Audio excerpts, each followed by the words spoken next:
Bien-aimés dans le Seigneur, bonsoir, bienvenue à notre émission 30 minutes avec le Christ. Je suis dans la joie de vous retrouver ce soir à notre émission. J'espère que vous avez passé une journée agréable et que vous avez commencé cette semaine remplie d'opportunités, de joie, de paix, d'amour, de bonté, de bienveillance. Et le Seigneur est en train de vous faire énormément, je dis bien, énormément du bien. J'espère bien. Quant à moi, Dieu me fait grâce. Je suis là devant vous en bonne santé par la grâce de Dieu. Nous rendons grâce à Dieu pour ce moment merveilleux qu'il nous accorde encore ce soir. Laissez-moi faire cette courte prière avant de commencer notre émission de ce soir. Bien-aimés dans le Seigneur. Seigneur, je viens te rendre grâce. Je viens établir ta présence en ce lieu, établir ton règne en ce lieu, établir la paix, le shalom dans nos cœurs. Merci encore pour cette journée que tu nous as accordée. Merci parce que tu as été avec nous durant toute cette journée. Merci parce que tu nous as fait énormément du bien. Merci pour la paix du cœur. Merci pour la santé. Merci pour l'œuvre de la croix, le salut éternel que tu nous as donné. Merci parce que c'est toi qui es le chemin vivant. C'est toi qui nous a réconciliés avec le Père. C'est toi qui es notre intercesseur parfait. C'est toi qui es notre souverain sacrificateur. C'est toi qui es notre médiateur, notre avocat auprès du Père. Même lorsque nous sommes fatigués, nous sommes dans les inquiétudes. Oui, Seigneur, tu nous as dit que nous devons nous abandonner complètement à toi. Merci parce que tu intercèdes pour nous auprès du Père. Merci parce que tu connais les soucis de l'humain, de l'homme, parce que tu avais pris la forme humaine, tu es venu sur cette terre des hommes, tu as vécu avec l'homme, tu connais l'homme parfaitement. Merci d'être notre modèle parfait, merci d'être notre intercesseur, notre avocat auprès du Père. Merci pour le salut que tu nous as accordé, merci pour la nouvelle identité que tu nous as donnée. Merci parce que tu nous as réconciliés avec le Père. Tu nous as fait énormément du bien pendant toute cette journée. Nous avons vu ta main puissante sur nous. Saint-Esprit, le Paraclet, l'ami fidèle, toi qui vis en nous, règne en ce lieu. Établis encore le règne de Christ dans nos vies. Agis, parle ce soir. Fais voir le Père, fais voir aussi le Fils. J'ai ainsi prié au nom de Jésus. Amen. Voilà, bien-aimés dans le Seigneur, nous avons entamé un thème capital la semaine passée, semer utile. J'ai abordé ce thème qui est tellement capital. Bon, j'aimerais attirer votre attention de suivre, n'est-ce pas, la première partie sur notre chaîne YouTube RT Radio Télé La Foi en Jésus. RTFJ. Si vous allez sur YouTube, vous trouverez, n'est-ce pas, notre chaîne télé Radio Télé La Foi en Jésus. Voilà, RTFJ. Vous allez trouver, n'est-ce pas, la première partie. Dieu nous avait fait énormément de bien, n'est-ce pas, la semaine passée. Il y a plusieurs personnes qui m'ont appelé, qui se sont exprimées en disant, oui, docteur, tu as parlé de Christ et tout, et tu as accentué, tu as parlé le thème est tellement touchant, tellement poignant, voilà. Et la question est celle-ci. Christ, n'est-ce pas, il s'est donné, il s'est sacrifié, il a donné sa vie pour nous à la croix. et il a semé en l'homme la foi. Il a semé, n'est-ce pas, la foi sur cette terre, et il s'en est allé, il a laissé la foi sur la terre, et il n'a pas semé autre chose, mais nous, on nous demande carrément de semer l'argent, tout ce qui est matériel. Or, Christ n'a pas semé, n'est-ce pas, le matériel. Concernant, je dirais, concernant les offrandes, j'aurai le temps, n'est-ce pas, d'en parler un autre jour, mais ce n'est pas le thème. Donc, il faut rester, n'est-ce pas, dans l'idée de ce thème. Rester dans l'idée, n'est-ce pas, de mon thème. Je ne parle pas d'offrande concernant le matériel, concernant le finance. Non. Je parle de semer utile, d'avoir des semences utiles. C'est-à-dire, je parle plus de l'homme intérieur, de l'intérieur, du changement de l'homme. Parce que Dieu veut premièrement que l'homme change intérieurement, la transformation intérieure d'abord. Parce que Christ, n'est-ce pas, Christ, tout a été créé par lui et pour lui. Tout lui appartient. L'or et l'argent lui appartiennent. Mais Christ est venu sur cette terre des hommes, il a donné sa vie en sacrifice. Il a donné sa vie en holocauste. Il s'est sacrifié totalement. Le ciel avait besoin du sang de Jésus, le sang sans péché. Il n'y avait que le sang, l'âme qui était sans péché, qui devait, n'est-ce pas, sauver l'homme. Ça a été, n'est-ce pas, le principe divin. Christ devait satisfaire la justice de Dieu. Christ devait, n'est-ce pas, satisfaire l'amour de Dieu. Plus la justice de Dieu. Il a répondu à tous les critères, à tous les principes possibles de la justice de Dieu pour donner le salut à l'homme, le salut éternel. Donc, quand j'enseigne, j'aimerais que nous restions dans le thème. Restons, s'il vous plaît, dans le thème. Il ne s'agit pas d'offrande, ça c'est une autre paire de manches. J'en parlerai, n'est-ce pas, prochainement, voilà. Semer utile. J'avais ouvert, n'est-ce pas, déjà une brèche la semaine passée, en évoquant, en donnant l'exemple, n'est-ce pas, de Jacob. Jésus est notre modèle parfait.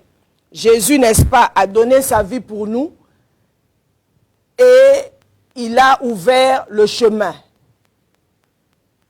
Mais nous, en tant qu'humains, Jésus est monté, il est parti, il est assis à la droite du Père, il intercède pour l'Église, il est notre modèle parfait. Nous aussi, nous devons, n'est-ce pas, suivre, emboîter les pas de Jésus, suivre Jésus qui est notre modèle, n'est-ce pas, parfait. Nous prendrons ce soir l'exemple d'une personne qui avait une trame, un plan bien tracé dans l'éternité. Dieu avait déjà établi son plan, avait déjà établi, n'est-ce pas, son agenda concernant un homme qui est l'un des patriarches, qui a marqué son temps, qui a été choisi par Dieu, qui avait un appel extraordinaire. Et cet homme, n'est-ce pas, il s'agit de Jacob. Aujourd'hui, ce soir, je veux marteler un peu sur Jacob. Je prends l'exemple de Jacob. Jacob, le stade de Jacob en tant qu'homme charnel d'abord. Qu'est-ce qu'il était? Est-ce que Jacob, il a semé utilement, il a fécondé, n'est-ce pas, éternellement, spirituellement, ou pas? Parce que dans l'éternité, Dieu avait déjà établi, n'est-ce pas, le plan, la vie de Jacob. Il a parlé à sa mère que c'est un enfant qui allait, n'est-ce pas, dominer. C'est un enfant qui allait régner, un enfant qui avait la suprématie. Mais il devait marcher selon le plan divin. Si je dis ceci, je vais accentuer en disant que il y a un principe divin qui parle du principe de la correspondance. C'est-à-dire, je m'explique, dans l'éternité, Dieu a établi un plan.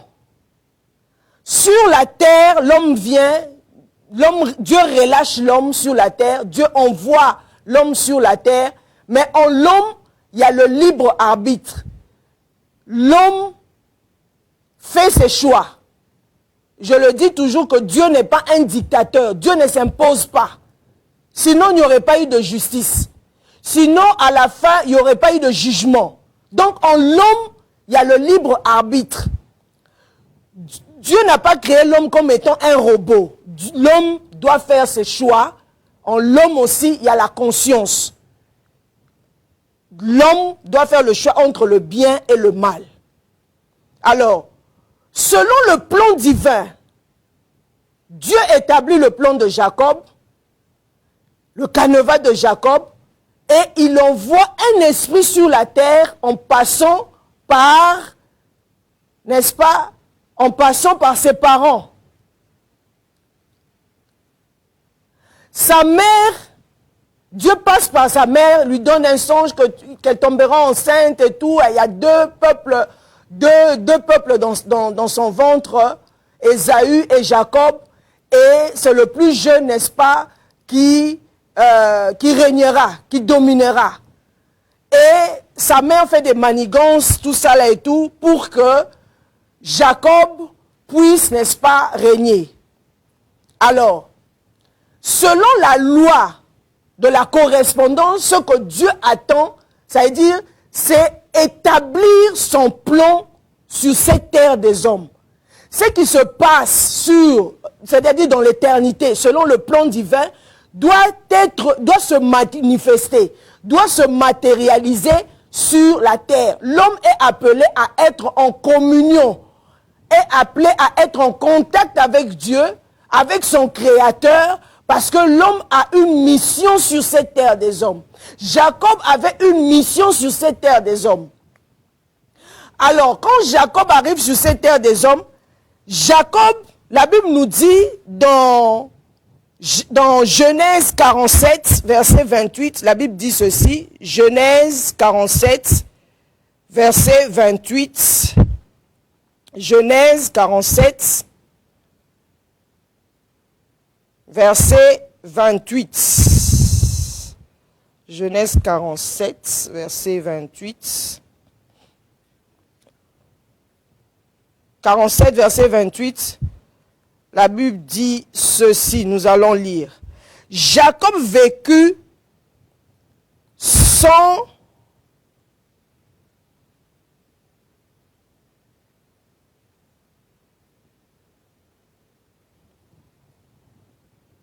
Genèse 47, verset 28. Jacob vécut 17 ans dans le pays d'Égypte et les jours des années de la vie de Jacob furent de 147 ans. Donc, Jacob a vécu sur cette terre pendant 147 ans. Mais la question que nous allons nous poser est, est-ce que la vie de Jacob, les 147 ans de Jacob, ont eu un impact éternel? C'est-à-dire, pendant ces 147 ans, est-ce que ces 147 ans ont été fécondes spirituellement et moralement dans la vie de Jacob? C'est la question que nous devons nous poser. Toi qui me suis ce soir, je ne connais pas ton âge sur cette terre des hommes, ton temps de pèlerinage. En ce moment, quel âge as-tu? Je ne sais pas. C'est à toi de te poser cette question. Mais ici, nous sommes en train de traiter, de regarder le cas de Jacob. La Bible nous dit ici que Jacob a vécu 147 ans. Mais combien d'années ont eu un impact éternel. C'est-à-dire, combien d'années ont été fécondes spirituellement et moralement, n'est-ce pas, dans la vie de Jacob. Il y a eu une longévité dans la vie de Jacob. Mais ses pères ont vécu plus que lui. Mais est-ce que cette longévité, ces 147 ans, la totalité de cet âge, était pleinement, n'est-ce pas, ancrée dans l'accomplissement de la volonté de Dieu, n'est-ce pas, ou pas? C'est la question que nous devons nous poser. Toi qui me suis, si tu as 60 ans, est-ce que dans tes 60 ans que tu as sur cette terre des hommes, que tu as déjà vécu sur cette terre des hommes, tu as 40 ans, tu as 30 ans, 20 ans, X âge, est-ce que pendant ce temps que tu as déjà vécu sur cette terre, combien d'années as-tu déjà, c'est-à-dire marqué, impacté spirituellement, fécondé spirituellement, et que tu sais que, tel que je suis ici, les pas que j'ai posés, ce sont des pas grandioses, ce sont des pas éternels, ce sont des pas qui sont inscrits dans le livre de vie. Ce sont les questions, n'est-ce pas, que nous devons nous poser. Dans le cas de Jacob, Jacob a vécu 147 ans. Nous verrons dans la vie de Jacob, une grande partie de sa vie est marquée par la ruse, par la peur, par la fuite, par les conflits. Par la ruse, par la peur, par la fuite et puis les conflits. La ruse, comment, la manière dont il a volé le droit d'aînesse de son frère. Lorsqu'il a fui son frère, il allait chez son oncle Laban. La manière dont il a vécu chez Laban. Comment est-ce qu'il s'est enrichi? Comment il a eu ces deux femmes? Les femmes qui étaient sœurs, Léa et Rachel. Il y a eu des conflits dans la vie, n'est-ce pas, dans la vie de Jacob. Jacob a fait tellement de choses contraires à la volonté, n'est-ce pas, de Dieu. Il n'a pas marché selon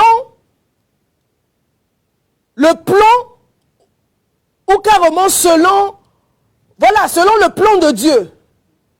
Selon ce qui était inscrit dans l'éternité. Parce que j'ai dit au début que Dieu a mis en l'homme le libre arbitre de choisir le bien ou le mal.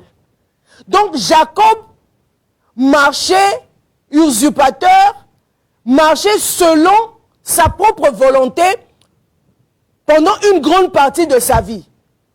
Pendant plus de 60 ans dans sa vie. C'est un homme qui était en train d'usurper. C'était un homme qui était en train de voler. C'était un homme qui a marché dans la ruse. C'était un homme qui a marché dans une grande diplomatie. C'est comme ça que Jacob a marché. C'est-à-dire il a marché selon son état adamique.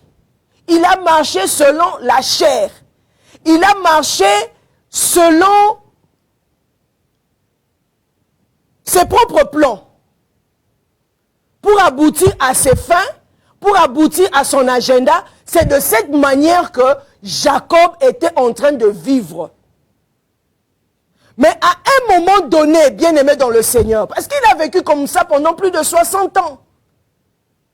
Mais dans l'éternité, selon le plan divin, Jacob, un patriarche, le fils d'Isaac, Jacob était, selon le plan divin, était appelé à régner. Jacob était celui qui devait, n'est-ce pas, continuer l'alliance que Dieu avait contractée avec Abraham, avec son grand-père Abraham. Mais Jacob avait suivi, n'est-ce pas, une autre voie. Bien-aimé dans le Seigneur, est-ce que tu es en train de suivre ton propre voie? Est-ce que tu es en train de marcher selon le canevas, selon le plan de Dieu? Est-ce que tu es en train d'accomplir la mission de Dieu?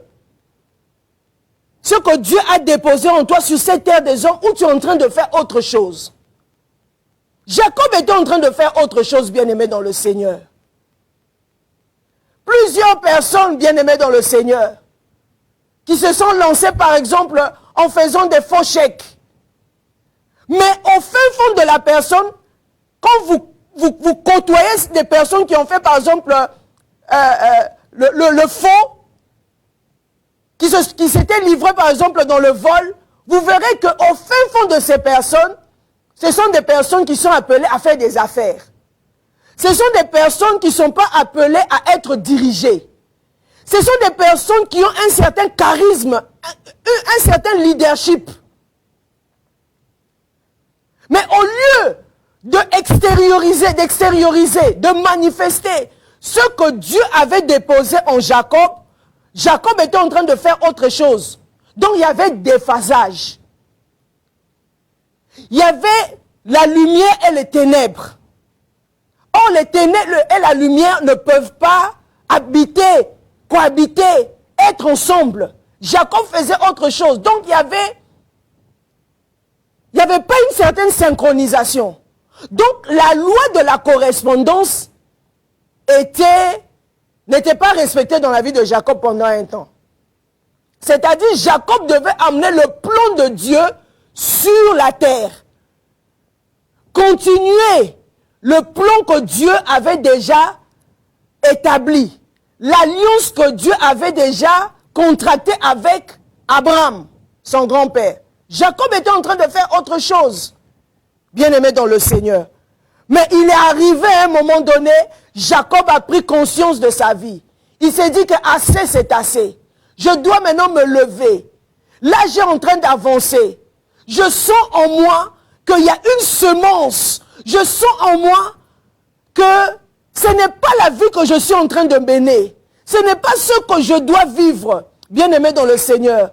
Si vous êtes conscient de votre vie, si vous êtes une personne qui réfléchit, qui discerne, qui médite, lorsque vous n'êtes pas en train de vivre votre vie, lorsque vous n'êtes pas sur le chemin, lorsque vous n'êtes pas en train d'accomplir la volonté de Dieu sur cette terre, bien-aimé dans le Seigneur, vous allez vous sentir mal à l'aise. Votre fort intérieur parlera, criera au fin fond de vous que vous êtes en train de faire autre chose. Vous avez pris une mauvaise voie. Vous avez pris un mauvais chemin. Vous n'êtes pas en train d'accomplir la volonté de Dieu. Votre trame, votre plan de vie est en train de stagner, est mis à l'écart, est en train de chômer. Vous devez vous lever, vous devez prier, demander à Dieu, Seigneur, est-ce que ce que je suis en train de faire, c'est ta volonté ou pas?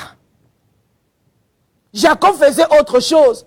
Jacob s'était enrichi dans le faux. Jacob, il a marché dans la ruse. Jacob avait même fui son frère Ésaü. Parce que son frère, c'est-à-dire, il a pris le droit d'aînesse d'une manière frauduleuse, en complicité avec sa mère. Son fort intérieur était en train de crier. Le plan de Dieu était suspendu. Le plan de Dieu devait s'accomplir.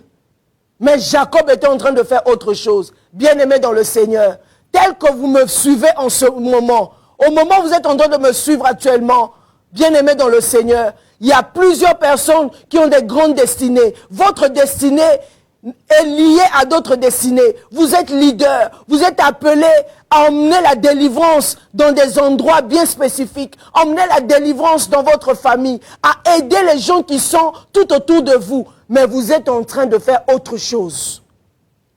Lorsque vous faites autre chose, vous limitez ou vous faites stagner votre propre vie et puis la destinée des gens qui sont tout autour de vous et le plan de Dieu, n'est-ce pas, est en train carrément de vous attendre. Parce que Dieu, n'est-ce pas, est dans l'éternité. Dieu n'a aucun problème. Le problème, c'est l'homme. C'est l'homme qui doit s'aligner.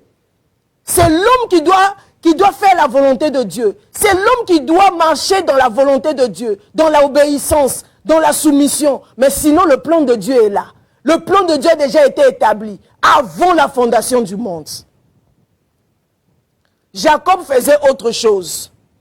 Et lorsqu'il a pris conscience, il Il y a eu des moments clés où Jacob a semé utilement, où Jacob a fécondé pour l'éternité, où Jacob a touché les moments clés de sa vie.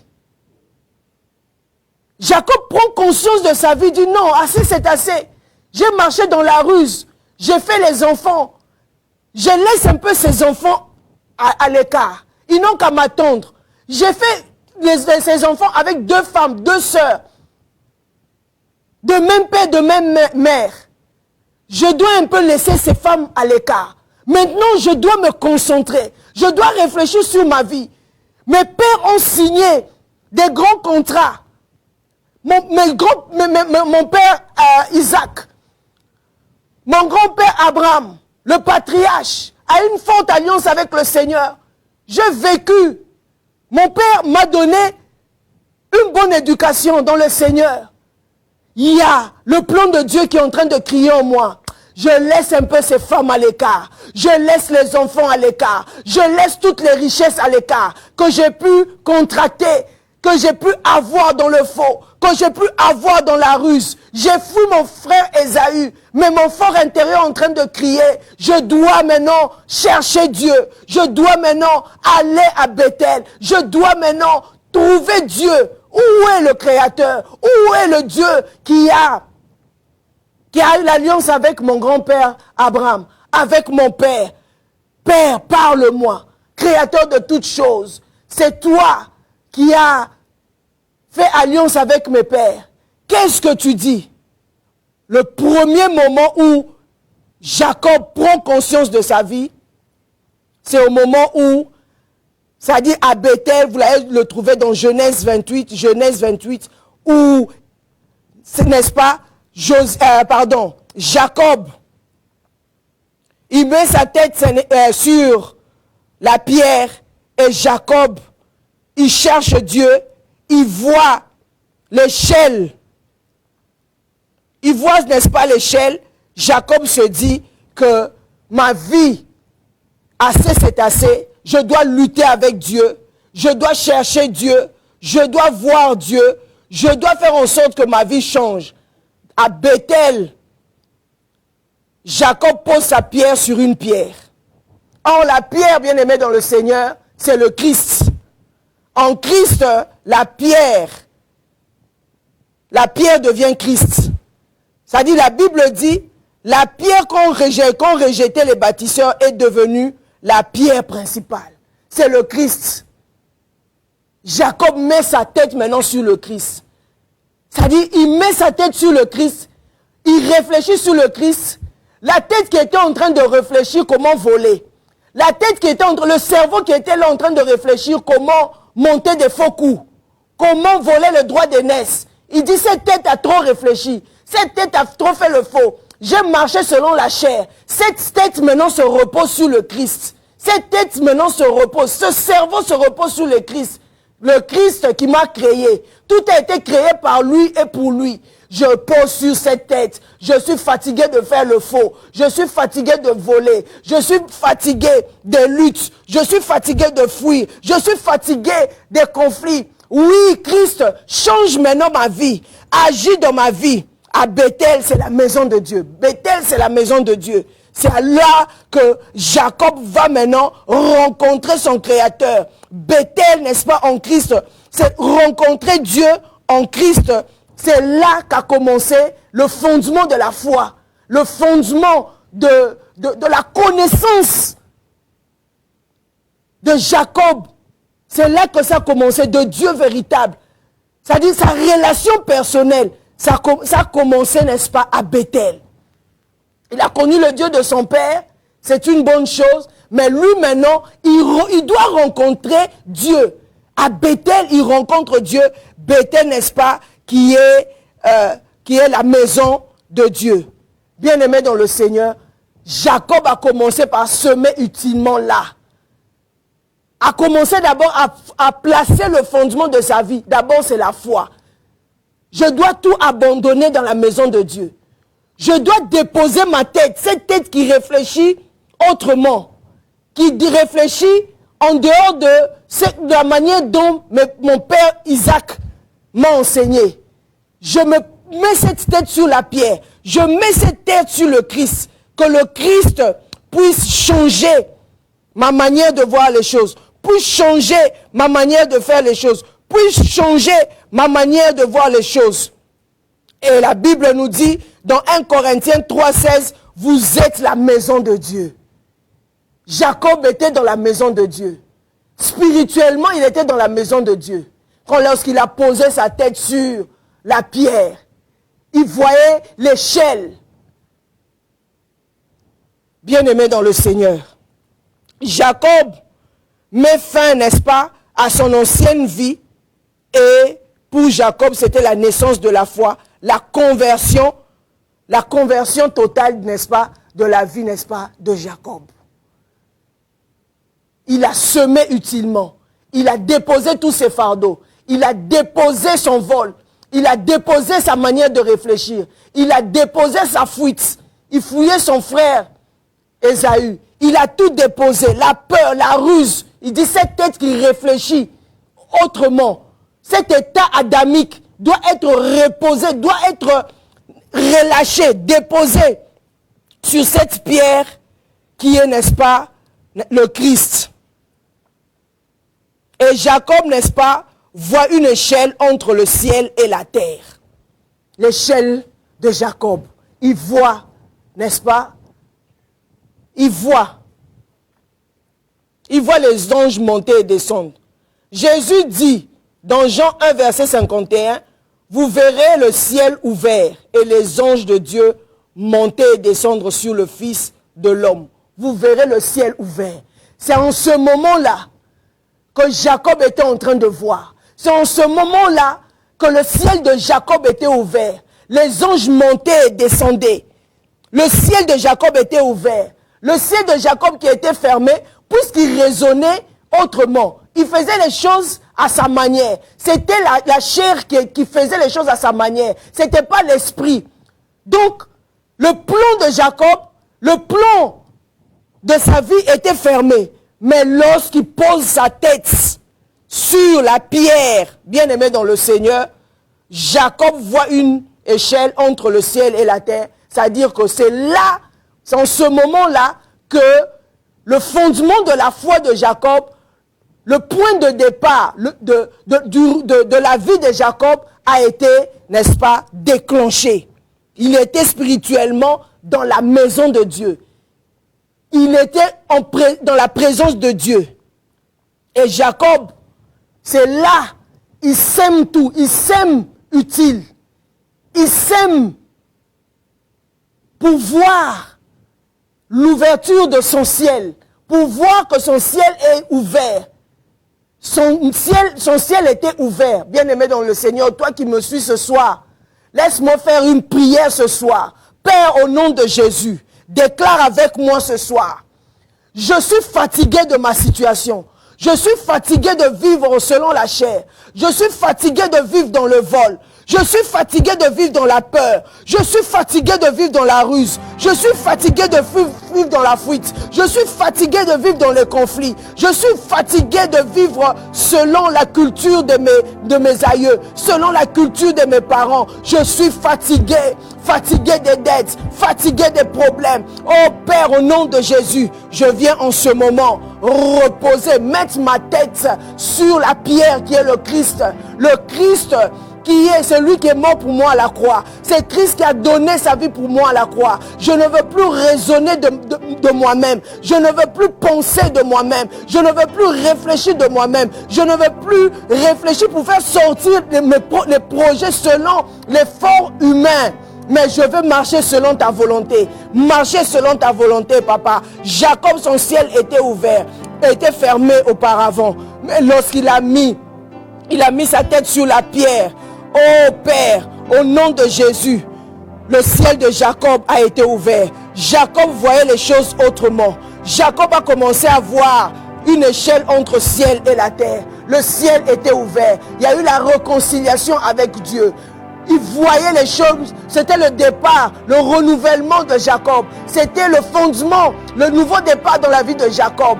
Père, en ce moment, j'ouvre mon cœur. Je veux te suivre. Je veux faire ta volonté. Que la chair meure. Que l'esprit prenne forme dans ma vie. Que l'esprit agisse dans ma vie. Parce que je vais faire ta volonté. Parce que je vais marcher selon tes pas. Je vais marcher selon ton canevas. Je vais marcher selon ton plan. Au nom de Jésus. Au nom de Jésus. Au nom de Jésus.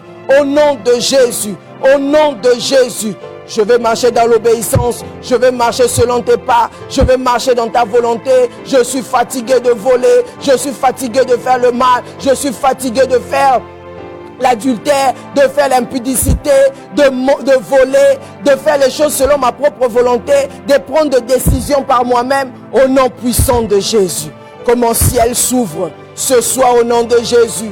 Que mon ciel s'ouvre au nom de Jésus afin que j'accomplisse ma mission sur cette terre, afin que, oui, je fasse la volonté de Dieu, afin que je ne marche plus dans le péché, afin que je ne marche plus, oui Seigneur, que je ne rate plus ma cible, mais que je vive ta volonté au nom de Jésus, au nom de Jésus.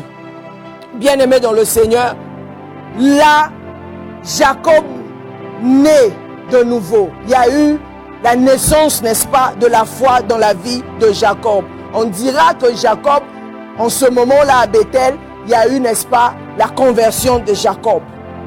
Jacob a semé encore utilement. Donc il y a eu des moments clés dans la vie de Jacob.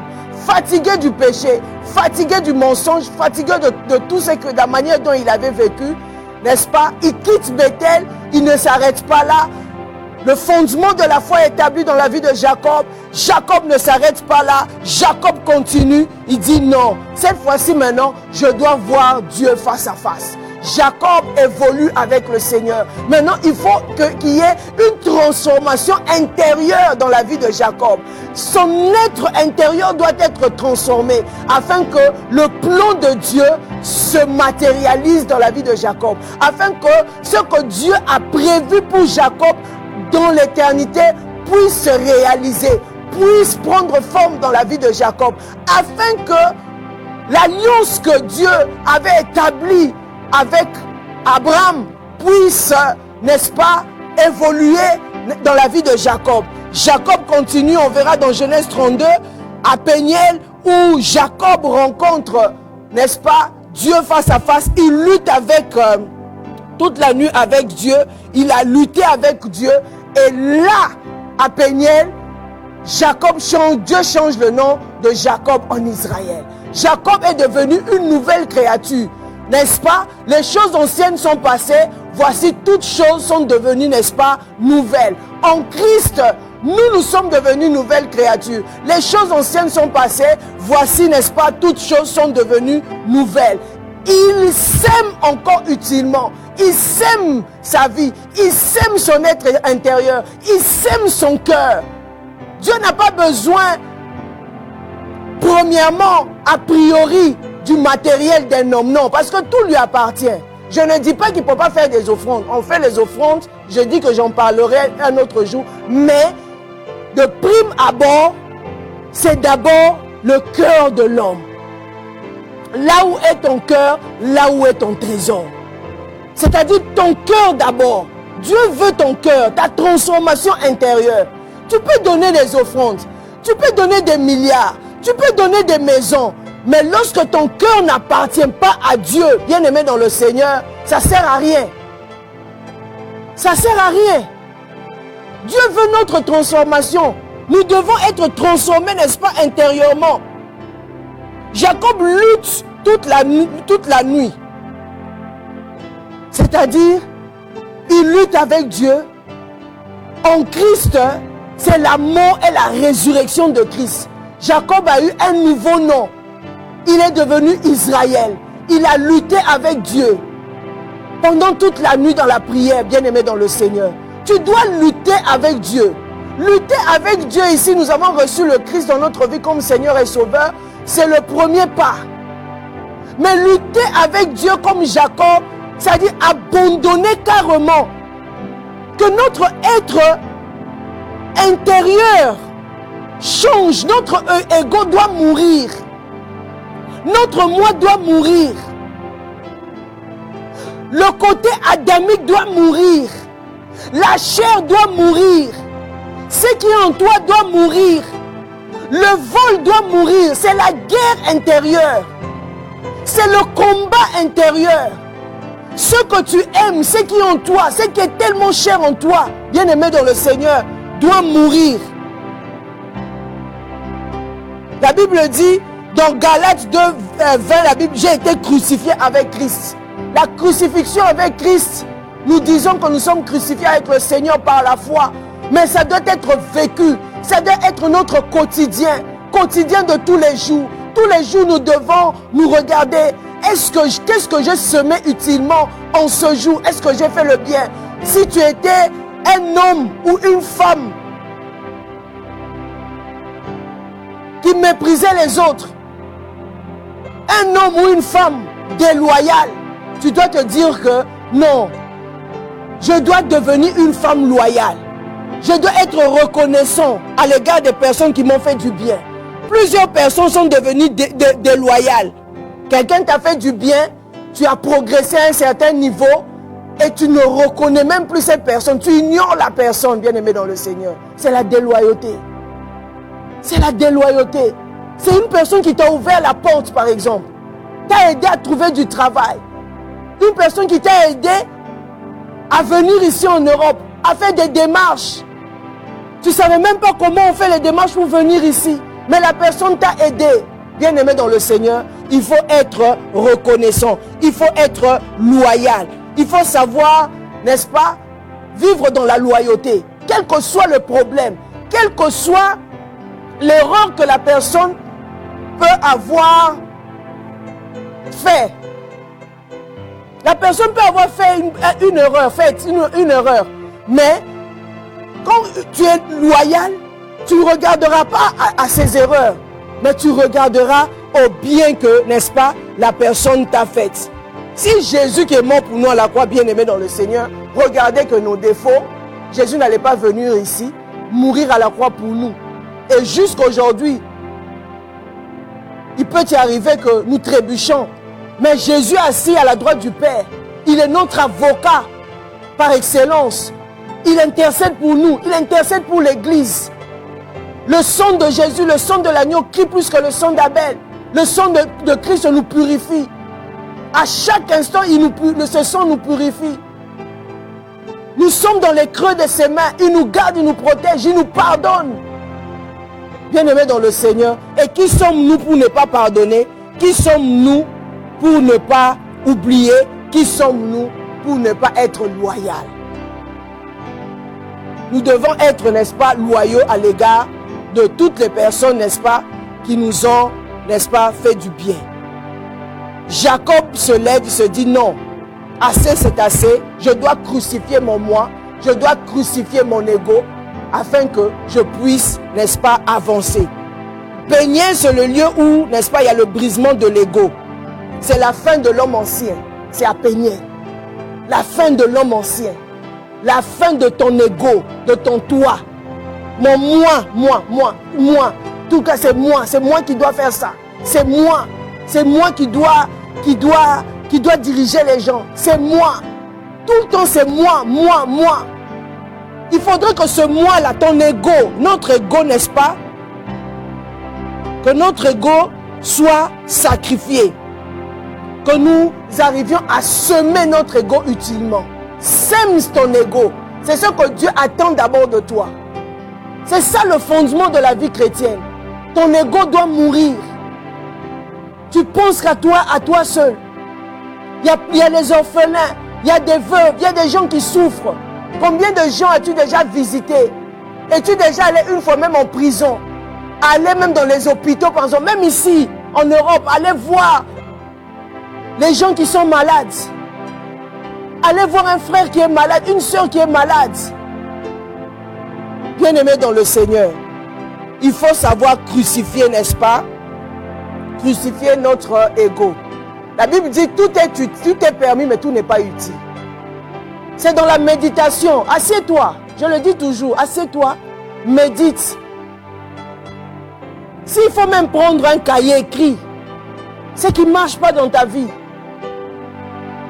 Quel plan d'action je dois établir par l'aide du Saint-Esprit? Comment faire pour me débarrasser de telle chose? Le Saint-Esprit en toi t'aidera à te débarrasser de la colère, à te débarrasser du vol, à te débarrasser du mensonge. Il y a des gens qui mentent comme ils respirent. Oui.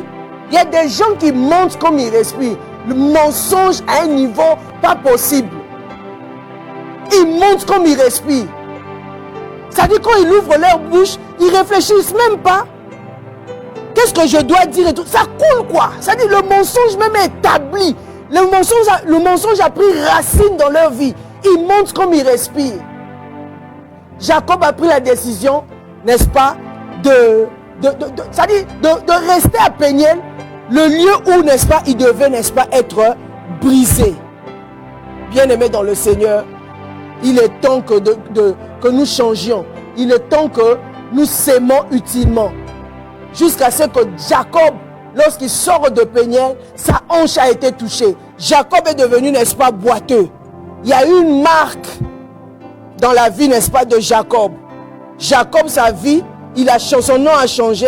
Jacob, n'est-ce pas, Dieu a changé son nom Jacob en Israël. Donc la chair de l'homme charnel à l'homme nouveau. Il est devenu Israël. Il est devenu, n'est-ce pas, un homme nouveau. Nous sommes devenus une nouvelle créature, n'est-ce pas, en Christ. Nous avons, nous, une nouvelle identité. La vie de Jacob a commencé maintenant à changer. Le ciel de Jacob a été ouvert. Maintenant, Jacob doit se mettre à marcher maintenant selon la volonté de Dieu. Ça, ce sont les deux pas.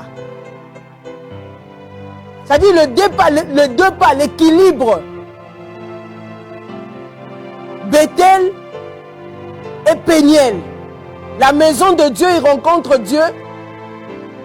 Son ciel est ouvert et il devient une nouvelle créature. Il commence, c'est là Jacob, n'est-ce pas, a commencé à semer, n'est-ce pas, utilement. Jacob a commencé à semer comment? Utilement. Bien-aimé dans le Seigneur, je vais m'arrêter là aujourd'hui. Nous allons continuer la fois prochaine. Toi qui me suis, ce soir, Dieu a déjà établi un plan éternel pour toi. C'est à toi. Dieu n'a pas de problème. Dieu, il n'a aucun problème. Le problème, c'est l'homme. Le problème, c'est nous. C'est l'homme qui doit s'aligner à la volonté de Dieu.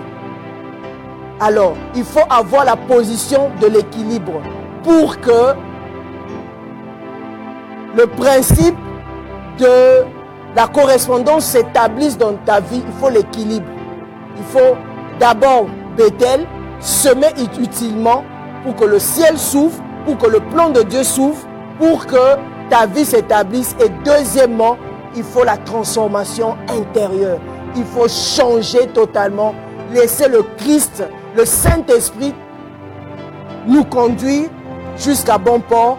Nous verrons à la suite comment Jacob, n'est-ce pas, a pu évoluer, comment Jacob, n'est-ce pas, les portes ont été ouvertes dans sa vie, les failles qu'il a commis, les erreurs qu'il a faites et comment Dieu a établi dans la vie, a établi la vie de Jacob, réparé la vie de Jacob. C'est possible avec toi, c'est possible aussi avec moi. Que Dieu vous bénisse. Laissez-moi faire cette courte prière au nom de Jésus. Père, je viens te rendre grâce, te dire encore merci ce soir. Merci parce que tu veux que nous sémions utilement, que notre semence soit éternelle. C'est vrai, tu as besoin, le royaume a besoin de nos finances. C'est une très bonne chose. Mais tu as dit, là où est le cœur de l'homme, c'est là où est son trésor. Tu es mort pour nous à la croix. Tu veux que notre âme d'abord soit sauvée. Lorsque notre âme est sauvée, le reste vient après.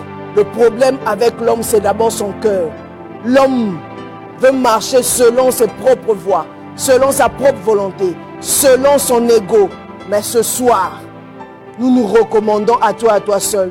Parce que nous voulons semer utilement. Semer d'abord nos cœurs, semer nos vies, crucifier la chair, mourir avec Christ à la croix, ressusciter avec Christ à la croix, afin que le reste puisse couler, afin que notre Bethel, le lieu où nous t'avons rencontré, la maison, nos têtes soient reposées sur le Christ, que Christ gère nos têtes, que Christ nous donne les directions, que Christ nous dirige, que Christ nous donne les instructions divines, afin que nous puissions faire ta volonté sur cette terre des hommes. Merci Père de nous instruire encore ce soir, que l'équilibre soit dans nos vies et que le Saint-Esprit agisse dans nos vies. Paix et grâce, Amen, paix et grâce dans vos vies. Shalom à vous, que le Seigneur vous garde. Passez une excellente soirée. Nous nous retrouvons la semaine prochaine. Que Dieu bénisse mon époux qui me suit à Abidjan, toute l'église de la mission des Flambeaux et tous ceux qui me sont miens. Que Dieu vous bénisse. Sans oublier, n'est-ce pas, le visionnaire de la télé La Foi en Jésus, Papa l'était toute sa famille, que Dieu les garde, que Dieu les bénisse puissamment au nom de Jésus. Soyez richement bénis, soyez débordement bénis. Shalom à vous, paix et grâce. Bye bye.